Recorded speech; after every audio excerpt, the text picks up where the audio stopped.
yetu. Asante Mwenyezi Mungu wa zamani zote. Asante sababu unapenda iwe hivi. Na asante kwa umetulinda Mungu Baba yetu fasa ambapo tulikuwa. Umetulinda katika usiku wote wa manane Mungu Baba yetu fasa ambapo tulikuwa tumelazwa. Nalala unakosa wenye kujisahau, lakini sababu ya mapenzi yako Mungu umezizilisha, na ndio maana sisi wana wako tumepambana uso kwa uso na tumefika hapa mbele yako. Pewe sifa Mungu wetu. Asante Mungu, asante Mungu. Mtumishi wako Mungu anataka simama mbele ya kundi.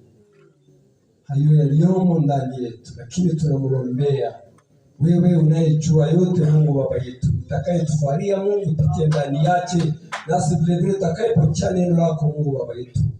Tujaze Roho wako Mtakatifu. Asante, asante. Shinde pamoja na sisi na utuwezeshe itakayofanyika kwa mchana wote wa leo. Katika jina la Yesu kwetu tunaomba hivi. Amen. Amen. Bwana Yesu asifiwe.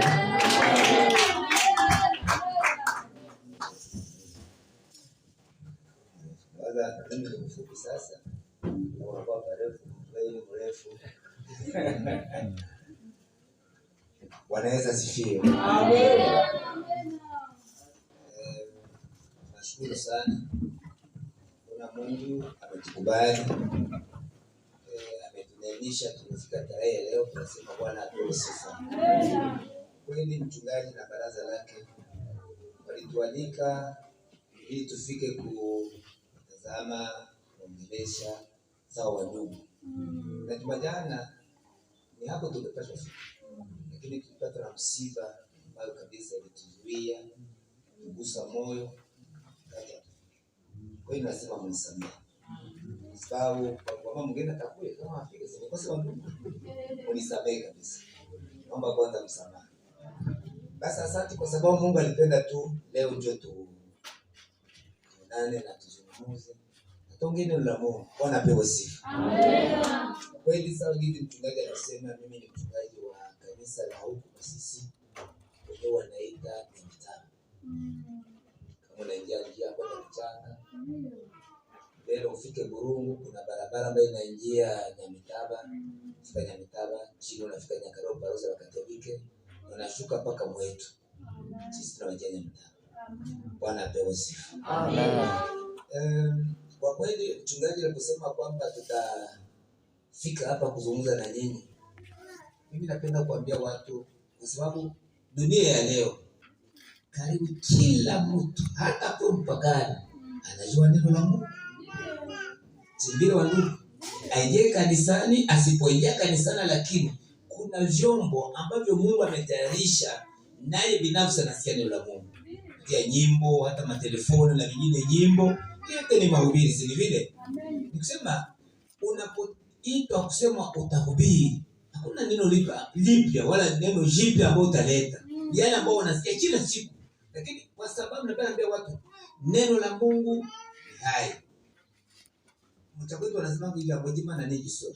Nikisema neno la Mungu ni kijana cha. Wanasikia wanu haize.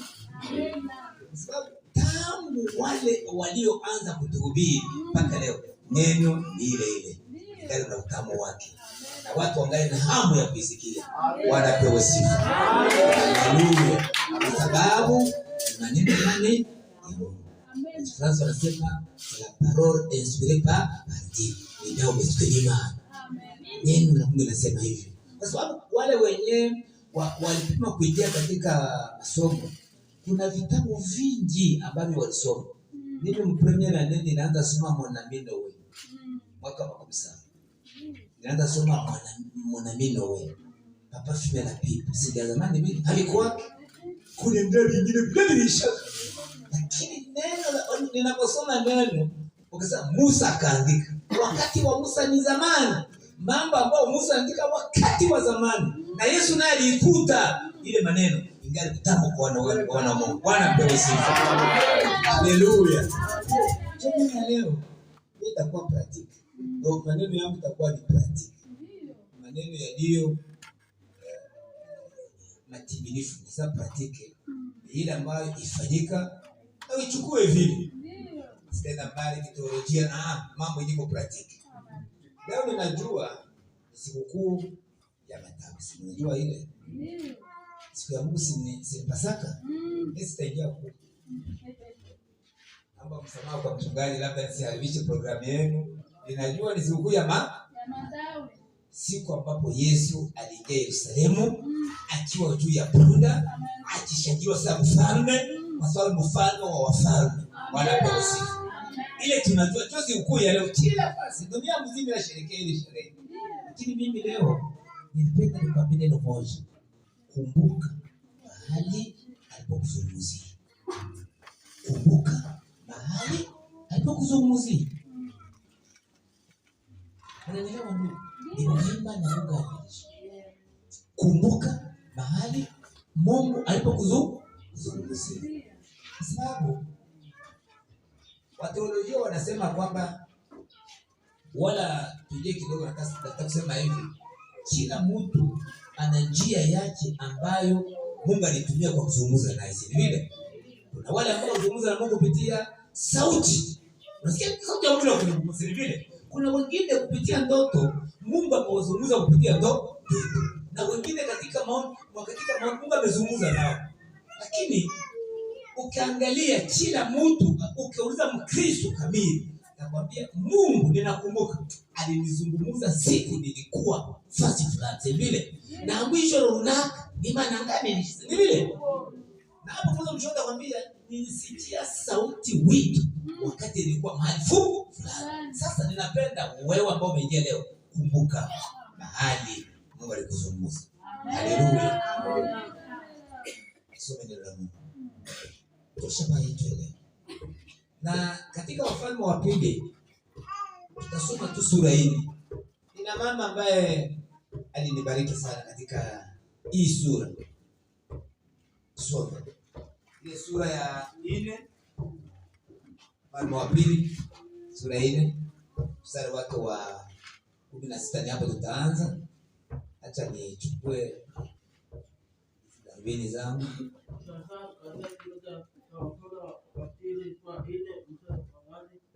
Kumi na sita. Hata nisome labda polepole, si vile. Asante kijana kwa wiki, Mungu akubariki. Akisema wakati huu nyuma ya mwaka mmoja utakumbatia mwana. Akasema sivyo bwana wangu, wewe mtu wa Mungu. Samani. Akasema wakati huu nyuma ya mwaka mmoja utakumbatia mwana. Akasema sivyo bwana wangu, wewe mtu wa Mungu, usiniambie mimi kijakazi wako uongo. Yule mwanamke akachukua mimba, akazaa mtoto mume. Wakati ule nyuma ya mwaka, kama Elisa alivyomwambia, hata wakati yule mtoto ilikuwa siku moja, alitaka kwenda kwa baba yake kwa wavunaji. Akamwambia baba yake, kichwa changu. Naye akamwambia mtumishi wake umchukue kwa mama yake. Na wakati alipomchukua na kumpeleka kwa mama yake, akakaa juu ya magoti yake hata adhuhuri, kisha akakufa. Naye akapanda akamlalisha juu ya kitanda cha yule mtu wa Mungu, akamfungia mlango, akatoka. Bwana pewe sifa. Amen. Maneno ambayo tumesoma ni huyu mama mjane, kutona ni huyu mama Mshunemu. Nasikia wandugu mama Mshunemu ambaye tunajua historia yake. Wengi tunajua mama Mshunemu ambaye Mungu amemwongoza ili asaidie huyu mtumishi wa Mungu Elisa kwa kumulisha. Nasema juu ya nini?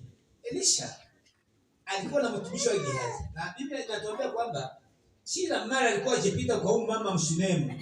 Huyu mama alimtazama akisema huyu ni mtu wa Mungu.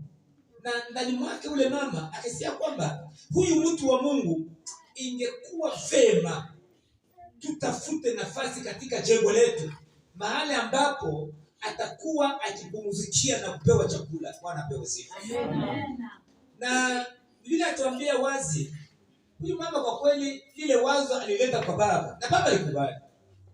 Kuna neno ambalo linajenga kila mara, mama anapoleta neno kwa baba, neno la kujenga, neno la kuleta warafiki wala wageni nyumbani, na haraka baba anakubali. Hii ni jamaa ambayo inabarikiwa. Bwana apewe sifa. Na huyu mama alipoleta hii wazo, baba alikubali. Hakika.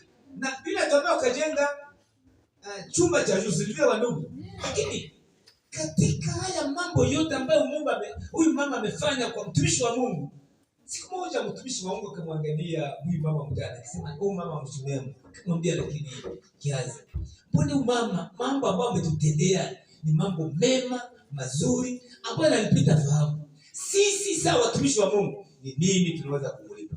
Bwana apewe sifa. Amen. Ni nini? Na mara sisi watumishi wa Mungu tunapofika mahali, wakati wanakupokea, unakula, unakunywa, sasa utaona unasema ifanye tu yao. Kifuatu wanafanya hizi ni vile. Lakini kuna neno ambalo tunatosha, Mungu uliye mbinguni. Mungu uliye mbinguni. Wewe ambaye uliniita, wewe ambao umechagua watu.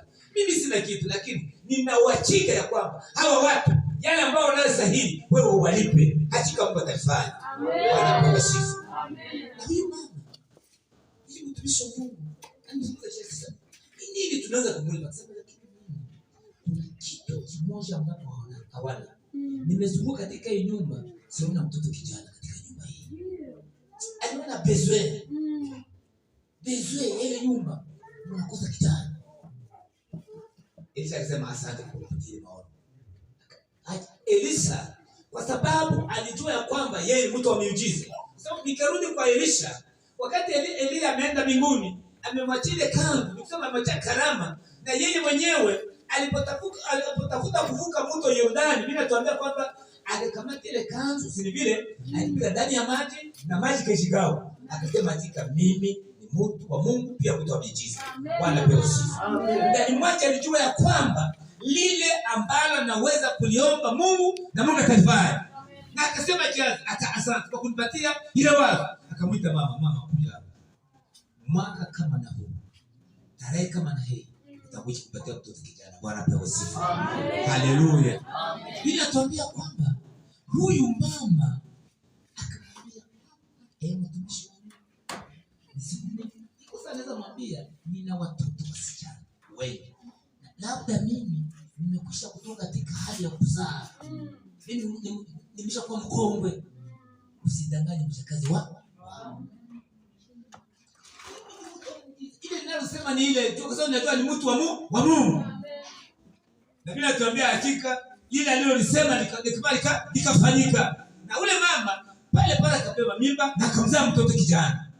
Na huyu mtoto kijana alipozaliwa, jamaa yote ile mama, yule Mshunemu walifurahi, walisema tukasali kwa sababu mtu wa Mungu. Neno alilolisema na Mungu amefanya nini? Amelitimiza. Ninapenda naambia wajakazi na wale waombaji, Mungu anapojibia, shetani anasirika.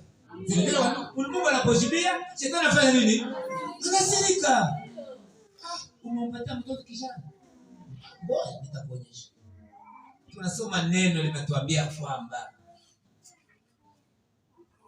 ule mtoto alimaliza kuzaliwa na alikomaa, anakuwa sasa mtoto wa umri wafuata wengine watoto na wazazi kushamba. Akafuata wavunaji. Biblia tuambia akaenda akafuata walioenda shambani. Na Biblia tuambia kwamba alipofika karibu na baba, akaanza mama kitu na baba akasema hapana kunisumbua. Mtumishi wangu huyu, wende pelekea huyu mtoto mama yake. Na Biblia tuambia alipofika karibu na mama alipotazama mtoto akaona mtoto kwa kweli anaumia. Na akasema afadhali rudi nyumbani. Biblia tuambia ilipokuwa kati mchana, mtoto tayari akafanya nini? Akafa. Jaribu kwa mtumishi wa Mungu. Bwana tusamehe. Amen. Jaribu kwa mtumishi wa Mungu. Pia jaribu kwa mama. Inaweza tuchukue hii uzito ya ili tendo ambalo limefanyika katika hili jamaa. Mama ana watoto wasichana, lakini amebarikiwa, amezaa kijana. Wa msichana msinifikie mbaya. Wao watasema mtoto kuonyesha kama sisi wasichana hatuna. Ni kwa sababu ilikuwa ni bezwe. Ndugu, ikiwa mtu anaweza kuomba Mungu ampatie kitu, unaweza kuomba Mungu nipatie ugali. Kina kupatia na supa kuikula si vile. Sasa kupatia ugali bila supa hutaiweza, si vile wa ndugu. Mungu njoo hii sasa nitaikula na nini? Na hata kwa uzao ni vile. Tunasema unisaidie, unipe watoto sichana na wajana. Si vile tunaomba Mungu wa ndugu. Sasa huyu mama yeye hakubaliwa kuwa na wajana. Na sasa mtoto kijana ambaye amepewa tayari amekufa. Lakini neno ambalo nimesema leo, kumbuka mahali ambapo Mungu alikuzungumza. Nikirudi juu, huyu mama walimuita chua katika chumba cha juu, mahali ambapo ule mtumishi wa Mungu alikuwa chilala. Si vile ndugu. Tumesoma neno linatuambia kwamba wakati mtoto amekufa sasa. Tayari mtoto amekufa. Kwa mstari wake wa 19, 12. Inatuambia na wakati alipomchukua kwa kumpeleka kwa mama yake, akakaa juu ya magoti yake hata adhuhuri, kisha akafa. Naye mnifuate wa ndugu, naye akapanda akamlalisha juu ya kitanda cha yule mtu wa Mungu, akamfungia mlango, kisha akatoka. Akasema huyu mtoto, neno sauti ya kupewa huyu mtoto, ninajua mahali ambapo nimesikia. Amen. Kwenye chumba cha shule. Haleluya. Amen. Sema sauti ya kwamba nitapewa mtoto nimesikia tukiwa kwa chumba cha juu. Acha hebu nipande basi nene. Mahali ambapo nisikie sauti nikamweka hapo. Bila tuambia akachukua mwili wa mtoto akamweka juu ya kitanda cha mtu wa Mungu. Tayari mama anasema akafunga na mlango. Mchapoti anasema albango umahani wako mbele. Basi hapa ni hapo kwenye nisikie sauti. Na ule mwenye alisema nione chenye atafanya. Haleluya. Amen. Na baada ya ile akafunga mlango. Baki hapo. Kuna jambo. Niwaambia leo ninapenda tufanye kitu ambacho tunakuwa practical. Mahali ambapo nimesikia sauti ni hapo ninambeba. Kuna watu wengi mpaka leo binatuambia waliomkubali wote walipewa baraka kuitwa wana wa Mungu. Waliofanya nini? Waliomkubali. Nikisema ulipomkubali ulipewa mamlaka kuitwa mwana wa Mungu. Na ulipomkubali ulisikia sauti ikikuvuta kwamba wewe ni mwana wa Mungu. Lakini nakubidi ujiulize ni wapi ambapo nilisikia sauti. Haleluya. Na huyu mama yeye akafanya kitu kikubwa. Mama na nyumba kubwa, si vile wandugu. Mama na nyumba kubwa. Na huyu mama ana hata chumba cha binafsi. Mahali ambapo angeweza kuweka hata huyu mtoto. Hivi basi anakufa, acha basi nimlete kitanda yangu. Mbona nimlete kitanda watoto wengine? Lakini akasema mahali ambapo nimesikia sauti, acha niweke huko. Haleluya. Akitarajia kusema kwamba ile sauti ambayo ilisema ile jambo, ninangojea tena ile sauti moja tu itende kazi. Bwana apewe sifa. Haleluya. Amen. Haleluya. Amen. Mahali ambapo nilisikia kwa mara ya kwanza ni hapo nitafutia.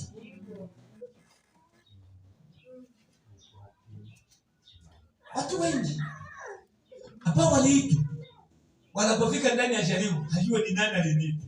Mtu leo anaweza jaribiwa, uliitwa, ni mtumishi, ni Mkristo, ni mwimbaji, wala ni muombaji. Jaribu tu kidogo, anasahau yule aliye mwingi. Na ni wapi kwenye aliniitia? Naanza kuta mjinga ndio mnisaidie. Nini nakufa? Unasahau mwenyewe alikuita. Unasema hana baba alikuitia. Siwende hapo mwambie Mungu. Sauti nilisikia nikiwa hapa. Na hili tena limefika. Na leo napenda Mungu kwa mwenyewe. Subia. Wewe mwenyewe utasubia. Haleluya. Mama, asema dindilia. Nachukua tu hapo.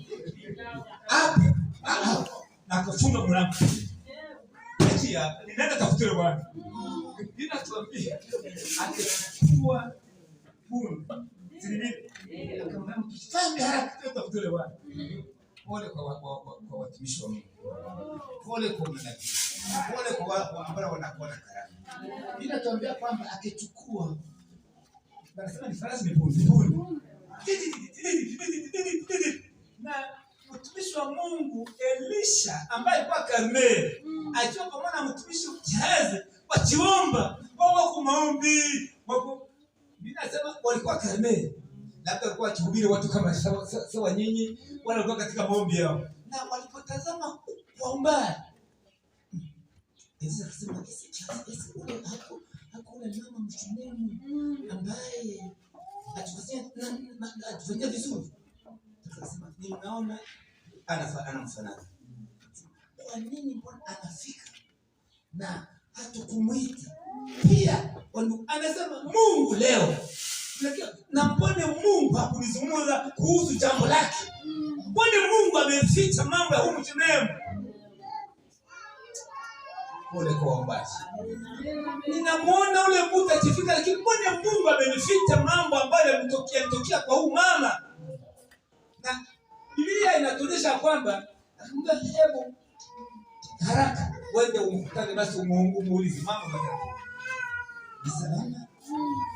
Mume ni salama? Na mtoto ni salama? Wewe muulize. Huyu mama kwa sababu anajua mahala ambapo nilisikia ile sauti na yule aliyeitamka. Ninapenda ule Mungu ambaye alipitia huyu mtumishi wa Mungu. Ile mahala ambapo alitamka nimulete nimwambie ni hapa tumesema ya kwamba nitakuwa mtoto. Yule Mungu aliyekuzungumza atende kazi. Haleluya. Tumwambia mama damu sana. Habari ya baba. Ni salama? Ni salama ndio. Mama watoto ni baba ni salama ndio. Na mtoto ni salama ndio. Anajua sio Gehazi ndio alitamka hivi. Sio Gehazi aliyota. Anaulizwa na sio Gehazi ndio alitamka ile jambo.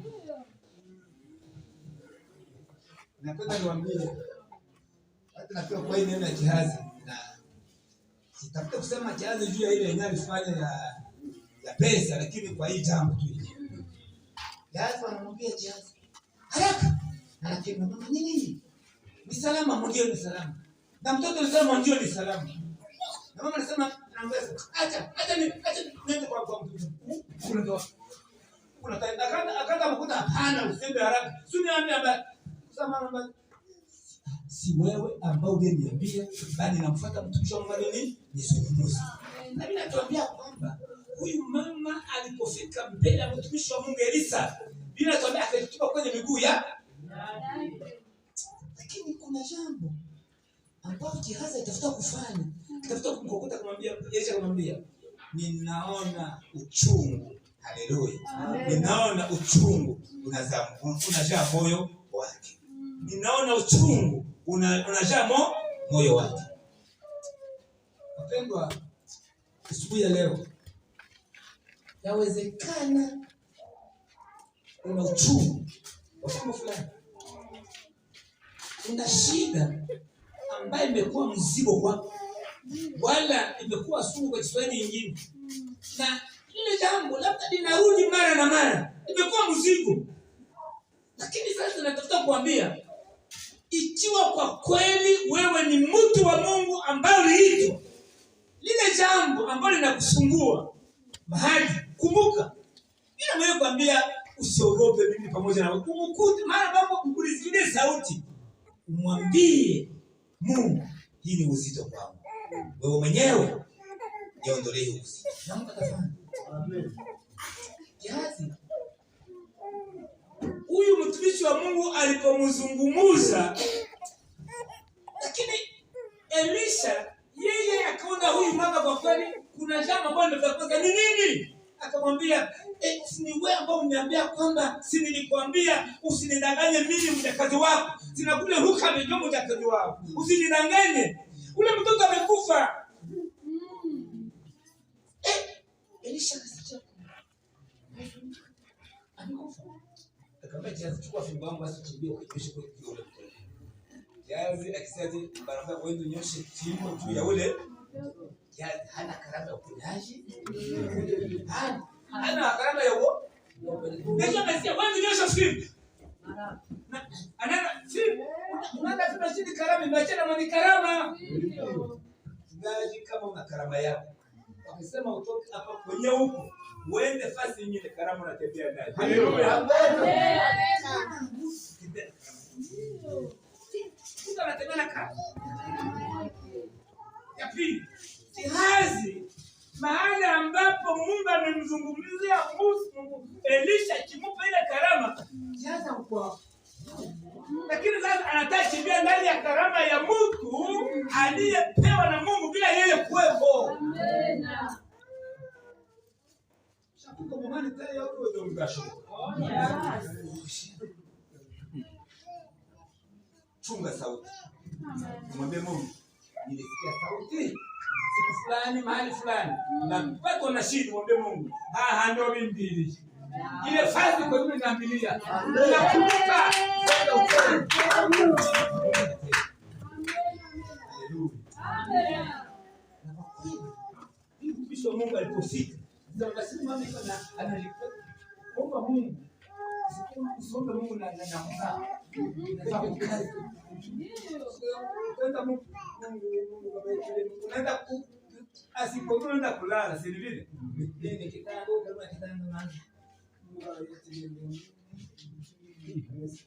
Shukuru kwa sababu Mungu namna nina mahitaji, Mungu niwezeshe. Mungu unaenda msingizi kidogo kidogo unaanza Mungu atajibiria. Kumpa Mungu na nguvu na kumkasi. Mungu aone kwa kweli kwamba na wewe kweli una haja ile jambo unatafuta Mungu. Na huyo mama alisema siwezi ondoka kama ninakuacha. Hebu twende pamoja. Amen. Wanaenda pamoja. Ndio natuambia ile fasi sasa mtoto iko wapi? Ile mahali ambapo uliniambia kwamba Mungu amekuzungumza ni hapo mtoto anakuwa. Haleluya. Amen. Na Elisha kwa sababu alijua kwamba ni mtumishi wa Mungu, kila Mungu aliye hai, Mungu anayeshiria, aliingia kwa fie. Na wewe mama uende, wewe Gehazi mwende. Mungu aliye na mgeni tamki linaacha kuzungumza. Haleluya. Tafuta kuzungumza na Mungu. Mungu aliyekuita wewe mwenyewe binafsi. Zungumza na Mungu wewe binafsi hapana kuita mwingine. Tunapenda pia watu. Hata ni juni karakter nyingine kwa kwetu. Tunaposema tunaingia katika mambo kwa watu 2 3 wala 4 wala watu 10 hawezi kuita Mungu.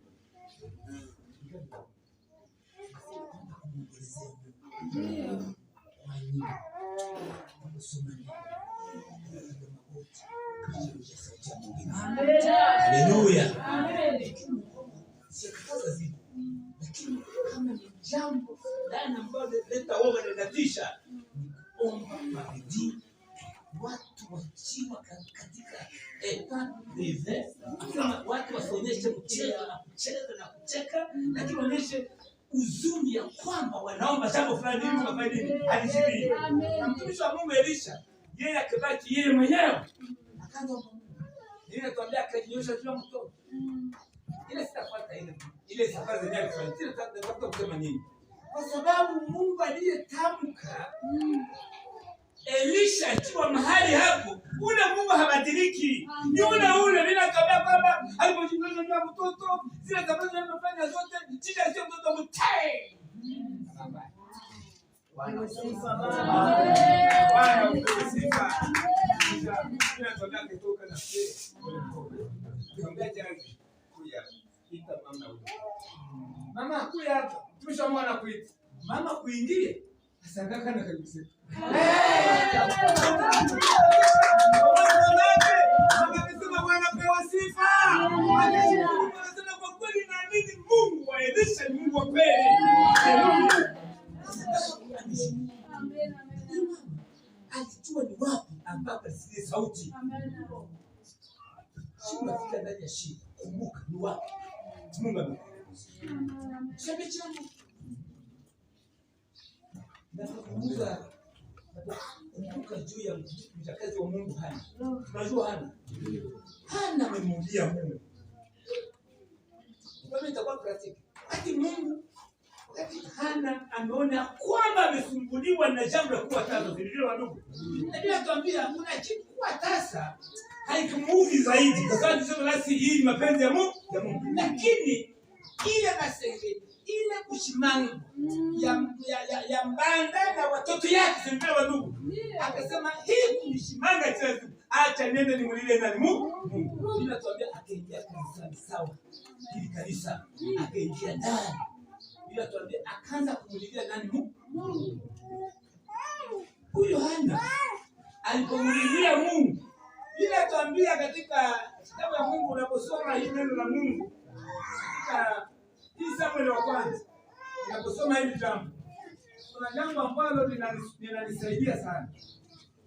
Hana baada ya kumulilia Mungu na Eli mtawa kuhani alipoona jinsi Hana iko nalilia Mungu yako wazaka ni kileo, lakini alipomfasiria jinsi ni uchungu ya shida ambayo inamupita kipimo, sema basi wende Mungu aliye mbinguni amesikia maombi yako.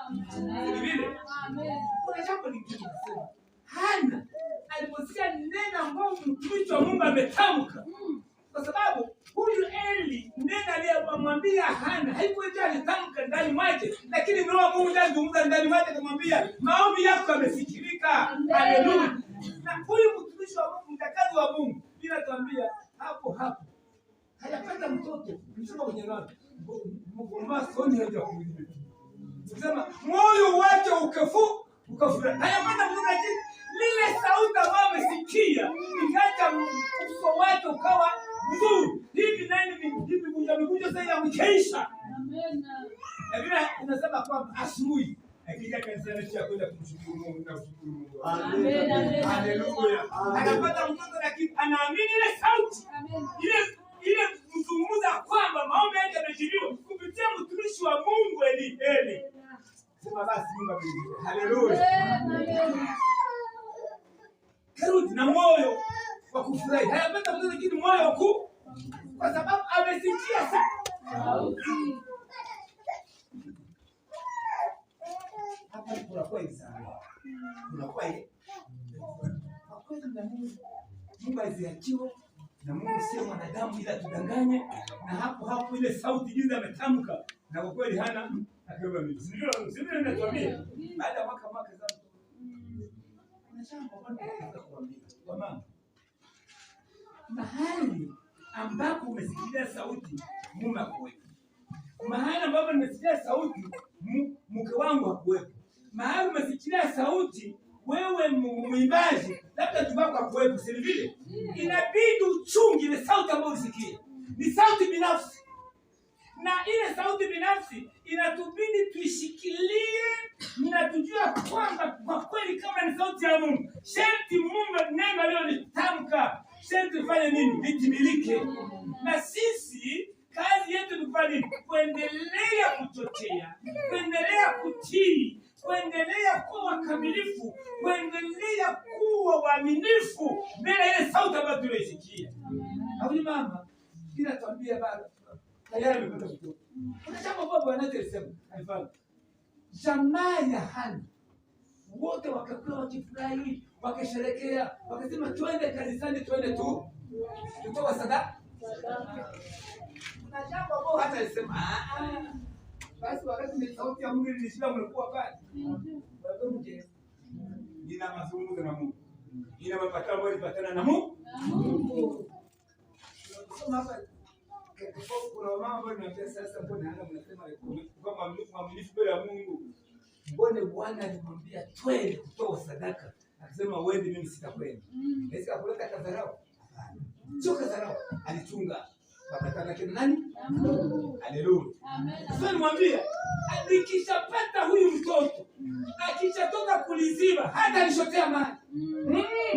Hata nishotea mali. Bali atakuwa mtumishi wako. Nitamtoa kwako hata nishotea bana.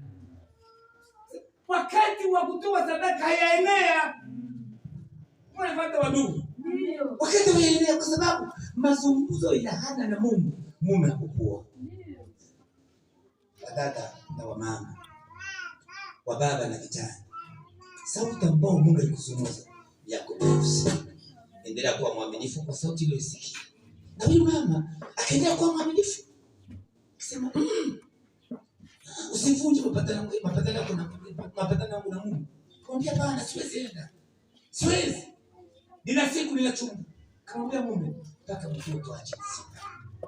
Sasa tu na mtoto alipomaliza karibu miaka akishatoka kuliziba. Kuna wale ambao wanasema watoto wanasema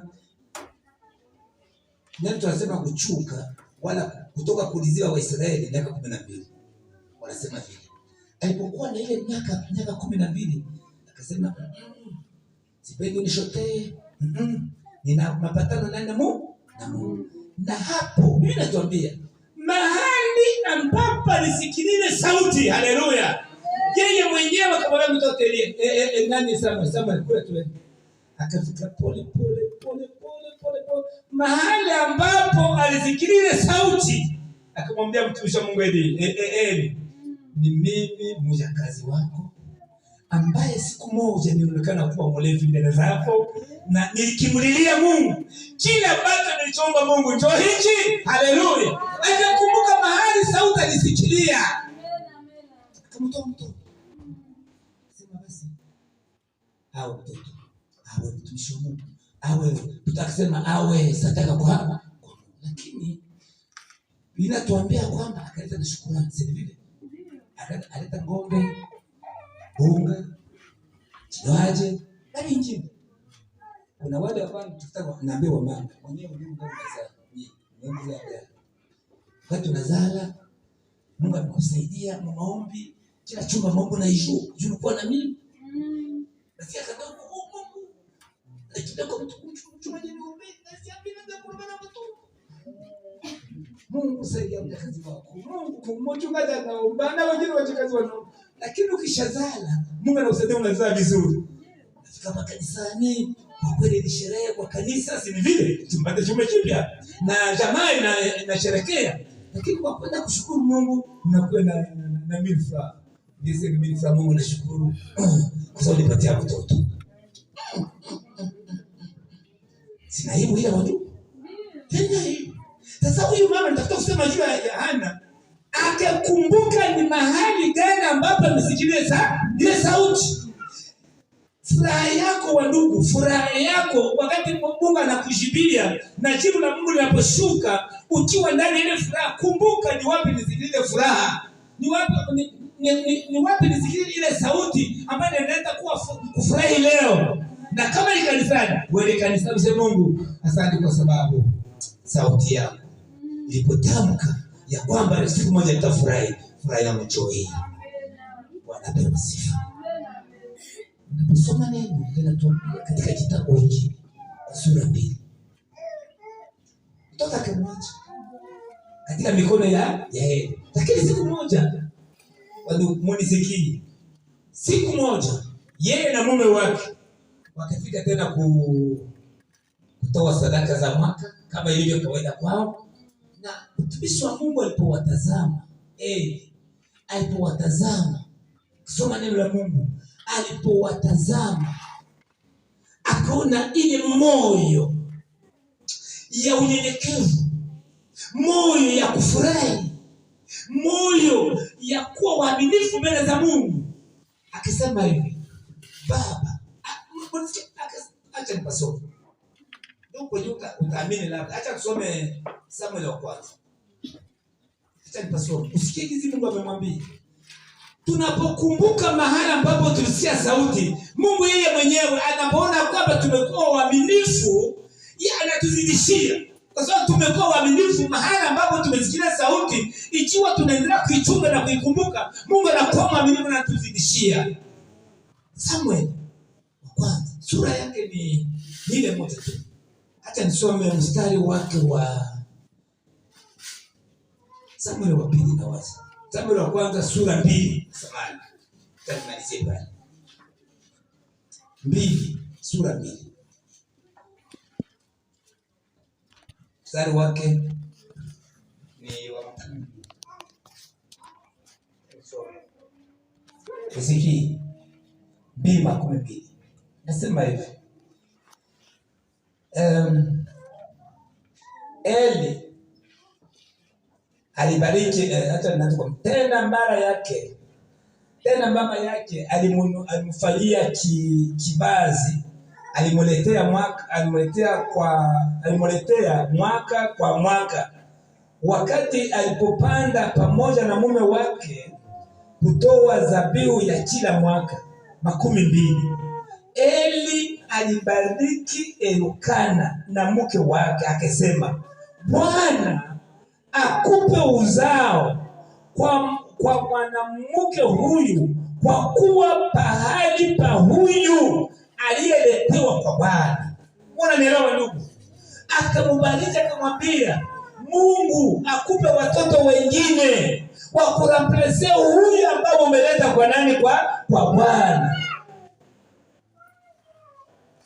Bwana akupe uzao kwa mwanamke huyu, kuweka pahali pa yule aliyeletewa Bwana. Kisha wakakwenda kwao, naye Bwana aliangalia Hana, akachukua mimba, akazaa vijana 3 na wabinti 2. Bwana apewe sifa. Wapendwa, amepanda kijana mmoja, lakini Mungu amepatia vijana wangapi? 3 na binti wangapi? 5. Kwa sababu amekumbuka ni wapi amesikia sauti na ametimiza zile ahadi ambazo amezungumza na Mungu. Mahali ambapo amesikia sauti amesema, siwezi kuasi sauti ambayo nimesikia, na mahali ambapo nimesikia acha nenda nitimize nadhiri zao. Na Mungu mwenyewe aliye mwaminifu, asiyedanganya sana mwanadamu, akasema, basi kwa kulipa ninakupa vijana ngapi? 3 na wabinti ngapi? 2. Hana akawa na watoto 6. Haleluya. Vijana 3 ambao amemlipa, ongezea Samuel wamekuwa 4 na wabinti wangapi? 2. Akawa na watoto ngapi? 6, kwa sababu amekumbuka mahali aliposikia ni sauti ya nani? Ya Mungu. Kuna watu leo wanashikama kwamba ni Wakristo, lakini sauti walioisikia mpaka leo hawakumbuka ni nini walizungumza na Mungu, na hawakumbuka kwamba ni wapi ambao walisikia sauti ya Mungu, na hawakumbuke ni nini wanapaswa kulifanya. Lakini leo napenda nikukumbushe hivi, rudisha macho, angalia ni wapi ambao ulizungumza na Mungu, na kama ni magumu ambayo umeipata, mwambie Mungu, uliponiita ukiniambia hivi, sasa magumu tu haya, wewe mwenyewe maliza shida hii. Mungu atafanya, ataimaliza. Na kama ni furaha ambayo umepata, usifurahi tu, kumbuka sauti ile kuambia kwamba siku moja utafurahi, na ukumbuke ile sauti na maana kwa nini ulisikilia, utimize nadhiri, na wewe mwenyewe endelee kuwa mwaminifu mbele za Bwana. Walio wengi wamesahau Mungu, walio wengi wamesahau sauti, lakini asante kwa sababu mtumishi wa Mungu Paulo anasema hivi kwa barua ya pili ya Timotheo, mtu ya Paulo kwa Timotheo sura yake 2 mstari 10 tunasoma usikia kwamba anasema hivi. Tumalizie pasi kwa conclusion. Anasema hivi, barua ya Petro na Paulo kwa Timotheo sura yake ni 2, barua ya pili sura 2. Acha nimalizie hapa mstari wa 10 inatuambia hivi. Mlisikia ndugu, hata kama watu wengi wamesahau sauti, hata kama watu wengi wamesahau mahali ambapo wamesikia sauti, kuna jambo moja ambalo Mungu analifanya. Kwa mstari wake wa 19 inasema hivi, lakini msingi wa Mungu ulio imara unasimama. Haleluya. Msingi wa Mungu ulio imara unasimama. Ukiwa na muhuri huu, Bwana anajua walio wake. Na tena Kila mtu anayetaja jina la Bwana aache maovu yake, Bwana apewe sifa. Haleluya.